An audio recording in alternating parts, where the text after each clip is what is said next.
Je me souviens encore du jour où je l'ai rencontré. C'était un matin chaud de juillet. La lumière glissait sur les façades couleur miel de la vieille ville. J'étais là, sur la promenade des Anglais, avec ma guitare et mon vieux chapeau posé devant moi. Je jouais sans trop y penser. Pour les passants, pour le vent, pour la mer. Et puis elle est apparue. Une femme en robe beige, les cheveux relevés, un carnet à la main. Elle s'est arrêtée juste en face de moi. Elle ne souriait pas, mais il y avait dans ses yeux quelque chose que je n'oublierai jamais. Un mélange de fatigue et de curiosité, comme si elle cherchait encore à être surprise par la vie. Elle s'est approchée après ma chanson. « Je suis journaliste », dit-elle. « J'écris une série sur les artistes de rue. Vous auriez un moment pour parler ?» Sa voix était calme, posée, mais je sentais une force, une assurance dans ses gestes. J'ai hoché la tête, un peu intimidé. Nous nous sommes assis sur le muret qui borde la plage. Elle a sorti son enregistreur, a commencé à poser des questions, simples, directes. Pourquoi je joue ici, d'où je viens si je vis de ma musique? Je lui ai raconté. Marseille, mes petits concerts dans les bars, mon rêve de partir en tournée. Et elle m'écoutait vraiment, pas comme les autres. Elle notait parfois quelques mots, puis relevait la tête, me regardait droit dans les yeux, comme pour lire au-delà des phrases. Quand elle est partie, elle m'a serré la main et m'a dit « Merci. Vous avez quelque chose de vrai, continuez. » Les jours suivants, je la croisais souvent. Par hasard, ou peut-être pas, elle disait qu'elle passait par là pour vérifier une citation. Mais je voyais bien qu'elle restait plus longtemps qu'il ne fallait. On buvait un café ensemble, en silence parfois. La mer devant nous, le murmure des vagues, le soleil qui descendait lentement derrière la colline du château. Elle s'appelait Clara. Elle avait 40 ans.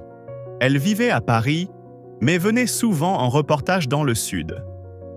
Divorcée, disait-elle simplement, sans amertume. Moi, j'avais 25 ans. Et chaque jour, je sentais quelque chose grandir, comme une musique que je ne pouvais plus arrêter. Un soir, après un concert sur la plage, elle m'a attendu. La ville respirait encore la chaleur du jour et les lumières des restaurants se reflétaient sur l'eau. Elle m'a dit qu'elle partait bientôt, que l'article était terminé et qu'elle voulait me remercier pour la sincérité. Nous avons marché longtemps, le long du port, puis dans les ruelles où les volets étaient déjà fermés. Elle parlait peu. Moi, je n'osais rien dire. Mais dans ses yeux, dans sa manière de me regarder, il y avait quelque chose de presque douloureux, une envie retenue, une tendresse qu'elle ne voulait pas avouer. Arrivée devant son hôtel, elle m'a dit « Bonne chance, Léo. Ta musique mérite mieux que la rue. » Et avant de monter, elle a posé sa main sur ma joue. Juste une seconde, mais c'était suffisant pour que tout change. Le lendemain, elle était partie. Son numéro, je l'avais, mais je n'ai jamais osé appeler. Pendant des semaines, j'ai continué à jouer au même endroit. Chaque fois que je voyais une robe claire au loin, mon cœur battait plus vite. Un jour, j'ai reçu une enveloppe, sans expéditeur. À l'intérieur, un magazine. Mon portrait en première page sous le titre « La vérité d'un son d'été ». Et une phrase, écrite à la main, « Continue de jouer, Léo. Certaines musiques ne s'écrivent qu'une fois. » Les années ont passé. Je vis toujours de ma musique, un peu partout en Europe. Mais chaque été, quand je reviens à Nice, je m'assois au même endroit, ma guitare sur les genoux, face à la mer.